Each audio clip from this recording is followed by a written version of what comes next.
흔히들 아는 만큼 보인다고 합니다. 성경을 읽어보신 분들 계신가요? 그 속에서 여러분은 무엇을 보셨나요? 오늘 함께 읽을 책은 성경을 통해 인생을 성공적으로 살아갈 수 있도록 직관적인 비법을 알려주는 책입니다. 당신을 위한 고요한 낭독. 시작해 볼까요?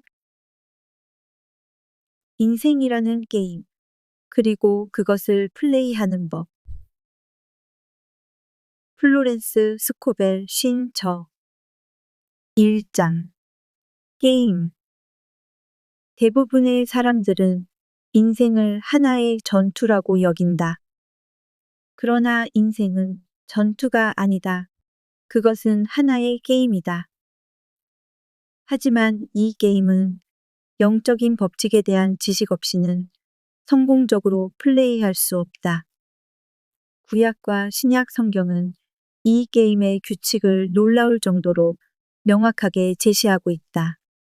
예수 그리스도는 그것이 주는 것과 받는 것의 위대한 게임이라고 가르쳤다. 무엇을 심든지 그대로 거두리라.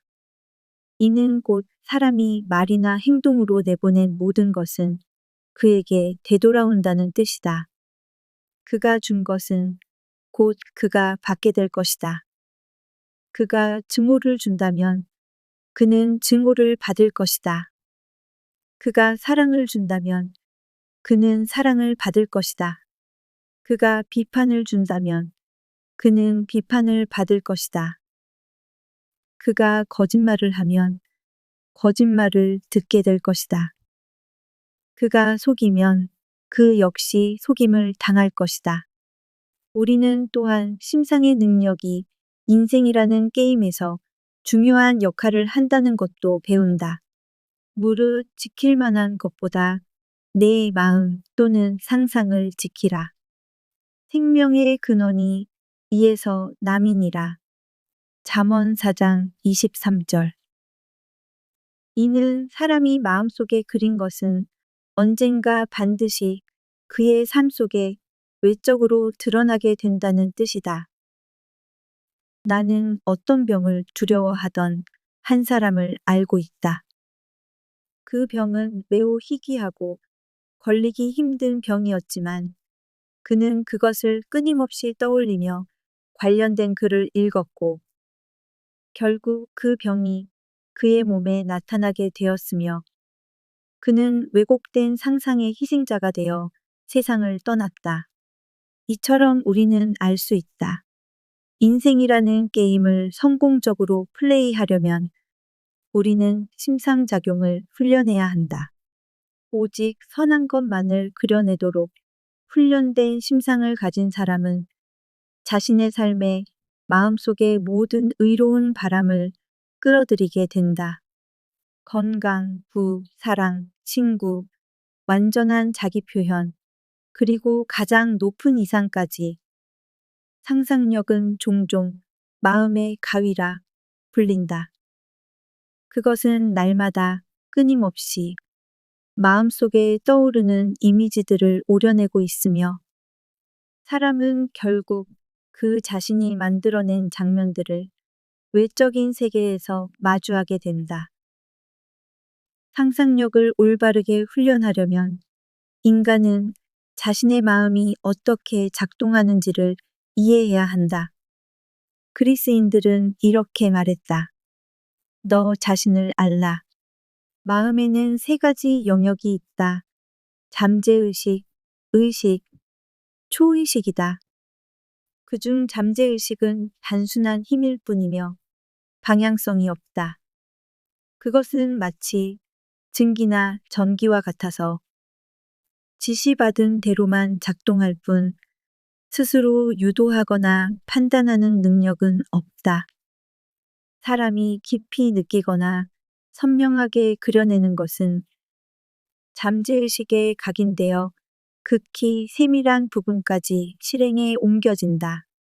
내가 아는 한 여성은 어릴 적 늘 자신이 과부라고 상상하며 놀곤 했다. 그녀는 검은 옷을 입고 긴 검은 베일을 쓰고 다녔고 사람들은 그녀를 재치 있고 재미있는 아이로 여겼다. 그녀는 자라서 진심으로 사랑하던 남자와 결혼했지만 얼마 지나지 않아 남편은 세상을 떠났고 그녀는 오랫동안 검은 옷과 길게 끌리는 베일을 입고 지냈다. 과부로서의 자신의 모습은 잠재의식에 깊이 각인되어 있었고 결국 시간에 따라 그것은 현실이 되었으며 그로 인해 얼마나 큰 고통이 따랐든 그 흐름은 멈추지 않았다. 의식은 종종 유한한 마음 또는 육적인 마음이라 불린다. 의식은 인간의 마음이며 세상을 있는 그대로 보려고 한다. 그것은 죽음, 재난, 질병, 가난, 그리고 온갖 형태의 제약을 바라보며 그 이미지를 잠재의식에 각인시킨다. 초의식은 각 인간 안에 존재하는 신적 의식이며 완전한 아이디어들이 존재하는 영역이다. 그 안에는 플라톤이 말한 완전한 원형, 곧 신성한 설계도가 담겨 있다. 왜냐하면 모든 사람에게는 저마다의 신성한 설계가 있기 때문이다. 당신이 채워야 할 자리가 있으며 그 자리는 다른 누구도 대신할 수 없다.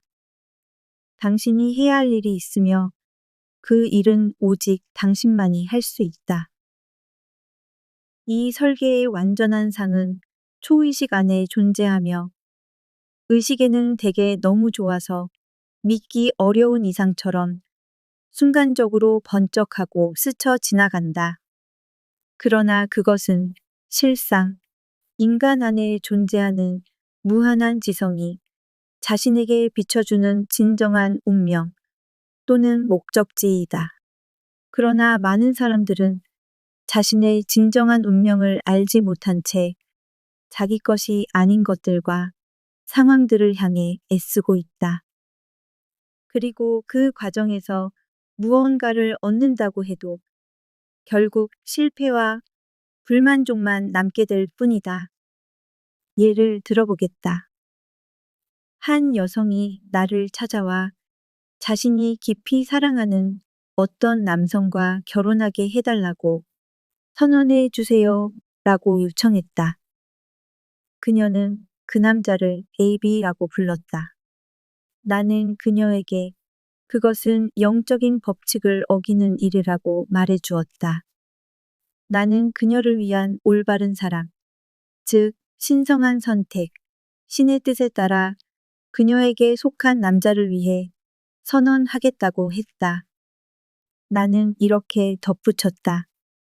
만약 AB가 당신에게 맞는 사람이라면 그는 결코 당신을 떠나지 않을 거예요.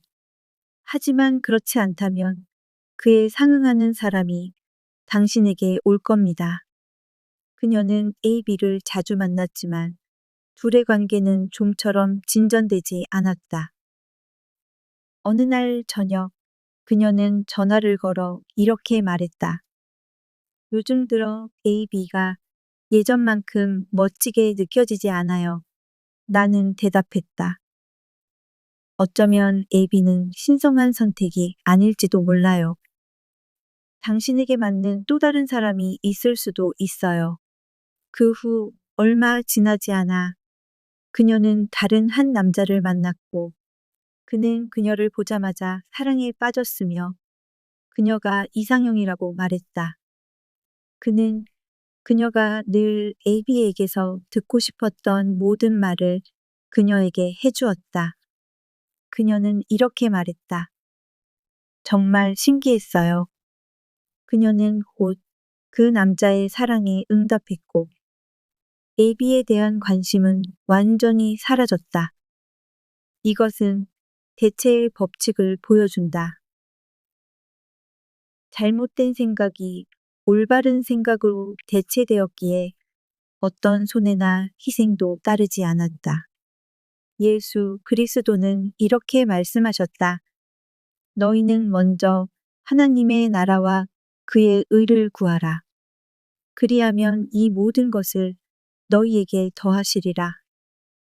그리고 그는 하나님의 나라는 사람의 내면에 있다고 하셨다. 그 나라는 곧 올바른 생각의 영역 또는 신성한 설계의 세계이다. 예수 그리스도는 인간의 말이 인생이라는 게임에서 핵심적인 역할을 한다고 가르치셨다. 내 말로 의롭다 함을 받고 내 말로 정죄함을 받으리라. 많은 이들이 무심코 내뱉은 말을 통해 스스로의 삶에 재앙을 불러왔다. 예를 들어 보겠다. 어느 날 한 여성이 나에게 왜 자신의 삶이 지금처럼 가난하고 제한되어 있는지 물어왔다. 예전엔 집도 있었고 아름다운 물건들에 둘러싸여 있었으며 돈도 넉넉히 있었다고 한다. 우리는 곧 알게 되었다. 그녀는 종종 집을 관리하는 일에 지쳐 있었고 입버릇처럼 이렇게 말하곤 했다. 아, 이 모든 게 진절머리가 나. 차라리 여행 가방 속에 살았으면 좋겠어. 그리고 그녀는 덧붙였다. 지금 저는 정말 여행 가방 안에서 살고 있어요. 그녀는 자기 입으로 스스로를 가방 속에 넣어버린 셈이었다. 잠재의식은 유머 감각이 없다. 그래서 사람들은 종종 농담 삼아 한 말로 스스로 불행한 경험을 불러들이곤 한다. 또 다른 예이다. 많은 돈을 가지고 있던 한 여성이 늘 농담처럼 말하곤 했다. 나는 곧 빈민 수용소에 갈 준비를 해야겠어. 몇 년 후 그녀는 거의 무일푼이 되어 있었다. 그런 결핍과 제한의 이미지가 잠재의식에 깊이 각인되어 있었던 것이다. 다행히도 이 법칙은 양방향으로 작용한다. 결핍의 상황도 풍요의 상황으로 바뀔 수 있는 것이다. 다른 방향의 예를 보자. 어느 무더운 여름날, 한 여성이 나를 찾아와 풍요를 위한 치유 선언을 요청했다. 그녀는 지쳐 있었고 낙담하며 의기소침한 상태였다. 그녀는 지금 가진 돈이 단 8달러 뿐이라고 말했다. 나는 말했다. 좋아요. 우리는 이 8달러에 축복을 담아 예수 그리스도께서 떡과 물고기를 늘리셨듯이 늘릴 수 있어요. 예수께서는 모든 사람이 축복하고 불리고 치유하고 풍요롭게 할 수 있는 능력을 갖고 있다고 가르치셨기 때문이다. 그녀가 물었다. 그럼 이제 무엇을 해야 하나요? 나는 대답했다. 직관을 따르세요. 무언가 해야 할 것 같다는 느낌이나 가야 할 곳이 떠오르진 않나요? 직관이란 내면으로부터 가르침을 받는 것을 의미한다. 그것은 인간에게 주어진 결코 빗나가지 않는 안내자이다. 나는 다음 장에서 이 법칙들에 대해 더 자세히 다룰 것이다. 그녀는 이렇게 대답했다. 잘은 모르겠지만 집으로 가야 할 것 같은 느낌이 들어요. 차비만큼의 돈은 있어요. 그녀의 집은 멀리 떨어진 도시에 있었고 그곳은 결핍과 제한의 공간이었다. 이성적인 마음 또는 지성은 이렇게 말했을 것이다. 뉴욕에 남아서 일자리를 구하고 돈을 버는 게 낫지. 나는 말했다. 그렇다면 집으로 가세요. 직관을 절대 거스르지 마세요. 그리고 나는 그녀를 위해 다음과 같은 선언을 전했다. 무한한 영이여, 그녀를 위한 풍요의 길을 열어주소서. 그녀는 신성한 권리에 따라 자신에게 속한 모든 것을 끌어당기는 거부할 수 없는 자석입니다. 나는 그녀에게도 이 선언을 지속적으로 반복하라고 말했다. 그녀는 즉시 집으로 향했다. 어느 날 그녀는 한 여성을 방문하던 중 오래전 가족 친구와 다시 연결되었다. 그녀는 그 가족 친구를 통해 기적이라 할 만큼 놀라운 방식으로 수천 달러를 얻게 되었다.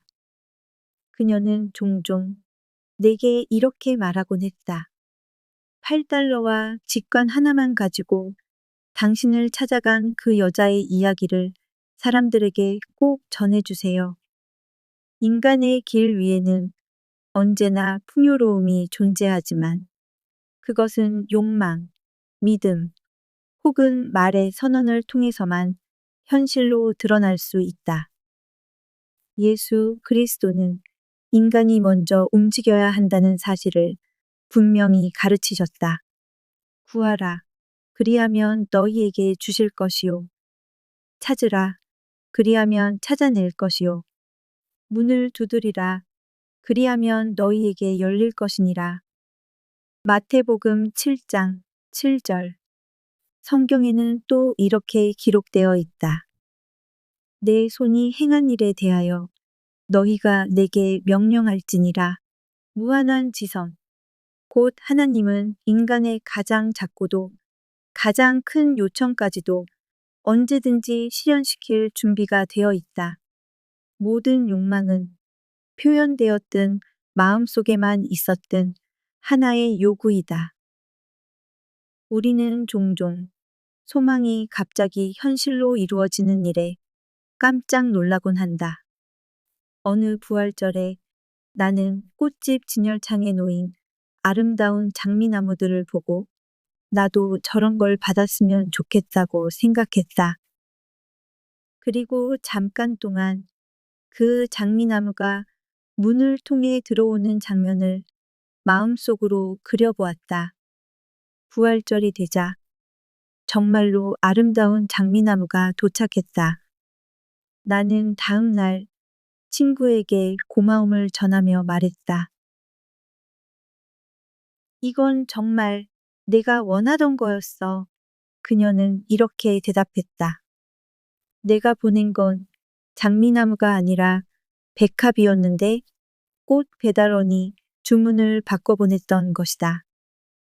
하지만 나는 이미 마음속으로 법칙을 작동시켰기 때문에 장미나무는 반드시 내게 올 수밖에 없었던 것이다.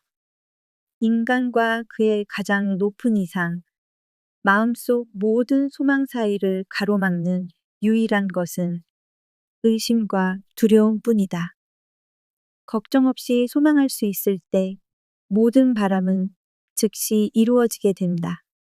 이러한 원리에 대한 과학적인 설명, 그리고 두려움을 의식에서 지워야 하는 이유는 다음 장에서 더 자세히 다룰 것이다.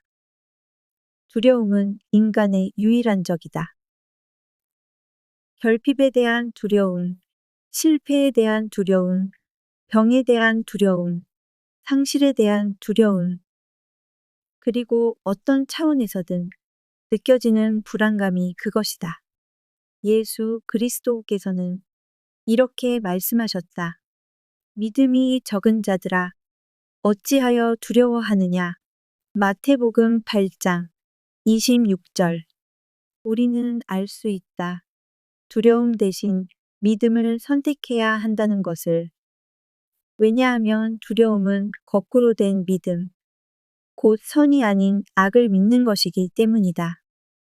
인생이라는 게임의 목적은 자신에게 오는 선을 명확히 바라보는 것이며 마음속의 모든 악한 이미지들을 지우는 데 있다. 이것은 선에 대한 인식을 잠재의식에 깊이 새김으로써 이루어져야 한다. 큰 성공을 거둔 한 뛰어난 인물이 예전에 내게 이렇게 말한 적이 있다. 그는 어느 날 방에 걸린 표지판 하나를 읽고 자신의 의식 속에서 모든 두려움이 사라졌다고 했다. 거기에는 이렇게 크게 적혀 있었다. 걱정하지 마라. 어쩌면 그런 일은 일어나지 않을 것이다. 이 말은 그의 잠재의식에 지워지지 않을 인상으로 남았고, 그는 이제 자신의 삶에는 오직 좋은 일만이 올 수 있다는 확고한 믿음을 가지게 되었다. 그 결과 그의 삶에는 좋은 일만이 실현되고 있다. 다음 장에서는 잠재의식에 인상을 남기는 다양한 방법들에 대해 다룰 것이다. 잠재의식은 인간의 충실한 하인이지만 그에겐 반드시 올바른 명령을 주어야 한다. 인간 곁에는 항상 말없이 듣고 있는 존재, 그의 잠재의식이 함께하고 있다. 모든 생각과 모든 말은 잠재의식에 깊이 새겨지고 놀라울 정도로 세밀하게 실행된다. 그것은 마치 가수가 민감한 음반 디스크에 녹음을 남기는 것과 같다. 가수의 모든 음과 톤이 기록되고 기침을 하거나 망설이는 순간마저도 그대로 새겨진다. 그러니 이제 우리도 잠재의식 속에 오래된 나쁜 기록들, 더 이상 간직하고 싶지 않은 삶의 흔적들을 깨뜨리고 새롭고 아름다운 기록을 만들어 가자. 이 말을 힘과 확신을 담아 소리내어 말하라. 나는 지금 나의 말의 힘으로 잠재의식 속 모든 거짓된 기록들을 박살내고 완전히 없앤다. 그것들은 그 본래의 허무 속 먼지더미로 되돌아갈 것이다. 왜냐하면 그것들은 오직 나의 헛된 상상에서 비롯되었기 때문이다. 나는 이제 내면에 계신 그리스도를 통해 완전한 기록들을 새긴다. 건강, 부, 사랑, 그리고 완전한 자기 표현의 기록들이다. 이것이 곧 삶의 사각형이며 인생이라는 게임이 완성되는 순간이다. 다음 장들에서는 말을 바꿈으로써 어떻게 자신의 상황을 바꿀 수 있는지를 보여줄 것이다. 말의 힘을 모르는 사람은 이미 시대에 뒤처진 사람이다. 죽고 사는 것이 혀의 권세에 달려 있다. 잠언 18장 21절.